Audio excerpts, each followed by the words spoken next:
Ireland named Patricius, son of Calpurnius, was stolen into slavery by the Gaels, a race of people who inhabited Ireland and Scotland. After 6 years, Patricius escaped. He returned as the Christian bishop, St. Patrick, intent on converting the masters he had once served. The Gaels were Druids. Druidism was not so much a religion as it was a college of wise men, versed in prophecy and witchcraft. The Gaels prized education. Thomas O'Sullivan, an 18th century scholar of Irish antiquities, provided a description of a Gaelic or bardic school. Concerning the poetical seminary or school, it was only open to such as were descended of poets and reputed within their tribes. The qualifications first required were reading well, writing the mother tongue, and a strong memory. The professors gave a subject suitable to the capacity of each class.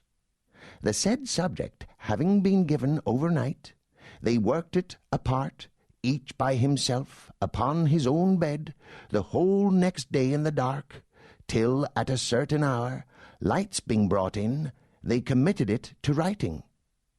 Being afterwards come together in a large room where the masters waited, each scholar gave in his performance, which, being corrected or approved, either the same or fresh subjects were given against the next day.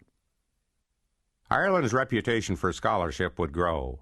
Before becoming a conquered land, Ireland would lead Europe out of the Middle Ages, also called the Dark Ages. In the 9th century, barbarians swept across Europe, destroying centuries of art and scholarship. Meanwhile, the remote island of Ireland lay relatively untouched. There, St. Patrick had established Christianity, especially in the form of monasteries. These monasteries were storehouses of manuscripts, many of which had been destroyed elsewhere. Thus Ireland became the teaching center of Europe and acquired another nickname, the Isle of Saints and Scholars. It has been said that Ireland's scholarly nature and her diffuse political system prevented the Irish from forming a common defense against the invaders, who would soon overwhelm her. It has also been said that Ireland's ingrained traditions and her diffuse political system may have been precisely what made the island so difficult to conquer. There was no one leader to subdue, no one capital to overwhelm. And even if a physical conquest were achieved, how could you conquer the Irish soul? The Irish worldview differed from that of its conquerors. In particular, their worldview differed from that of their first successful conquerors, the Normans. Originally a Scandinavian tribe descended from Vikings, the Normans had captured the region of northern France now called Normandy. From there, William the Conqueror invaded England. In the 10th century, the Norman Earl of Pembroke, called Strongbow, landed in Ireland. He came at the behest of an Irish king who had been defeated in tribal warfare and required foreign aid. In this endeavor, Strongbow was encouraged by the English king Henry II, who preferred to keep his overly ambitious earls out of England. The Irish warriors, without helmet or armor, fell before Strongbow's horsemen, who were clad in mail and carried quick-firing bows.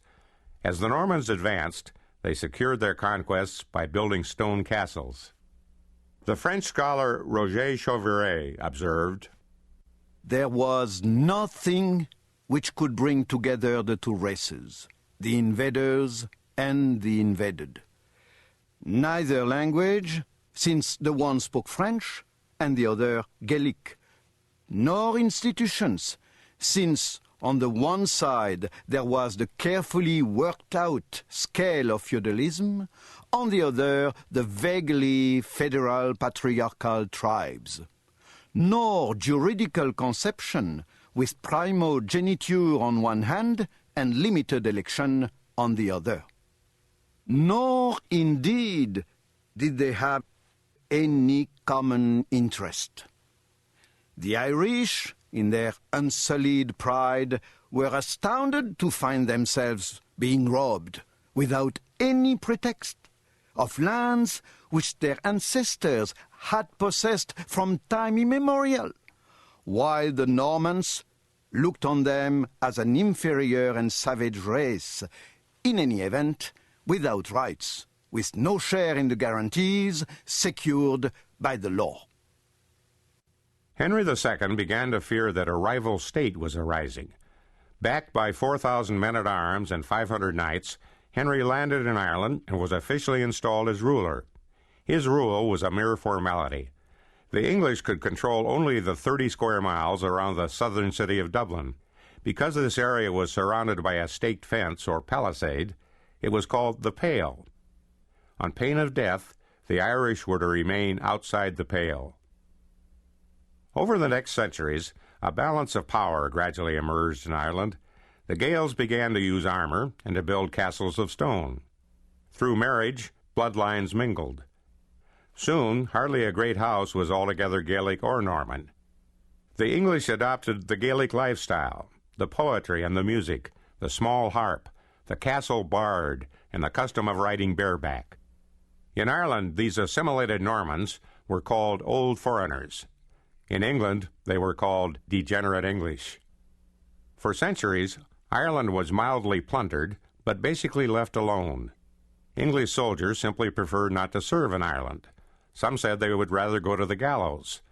The soldiers' reluctance came partly from an aversion to the Irish style of warfare.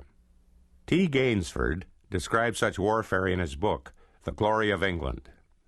The Irish will plash down whole trees over the passes, and so intricately wind them or lay them, that they shall be a strong barricade, and then lurk in ambush amongst the standing wood, playing upon all comers as they intend to go along.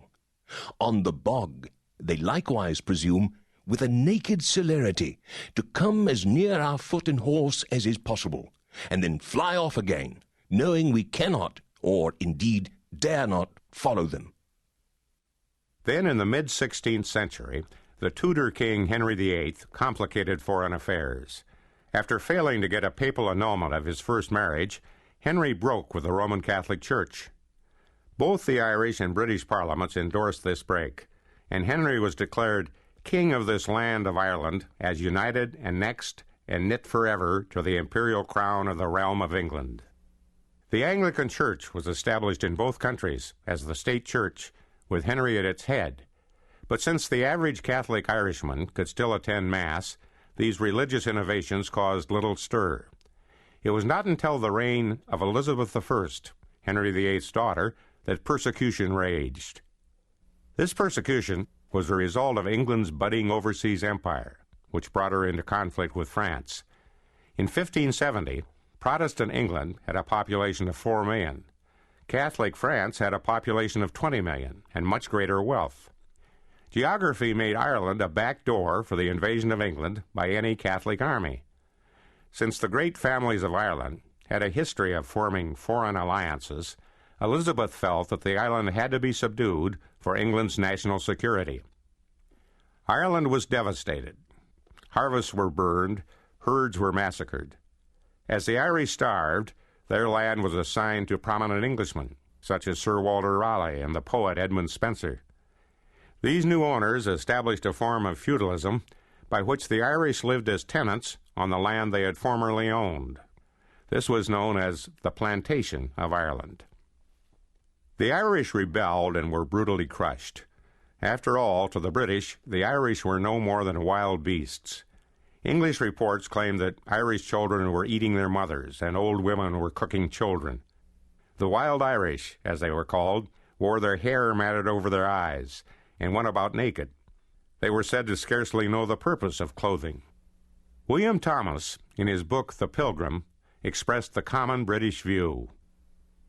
The wild Irish, as unreasonable beasts, lived without any knowledge of God or good manners.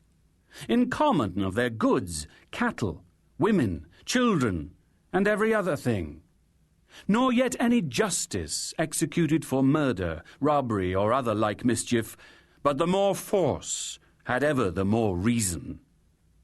And hereof it followed, that because their savage and idle life could not be satisfied with the only fruit of the natural unlaboured earth, therefore continually they invaded the fertile possessions of their Irish neighbours that inhabited the English Pale. The English experience in Ireland would greatly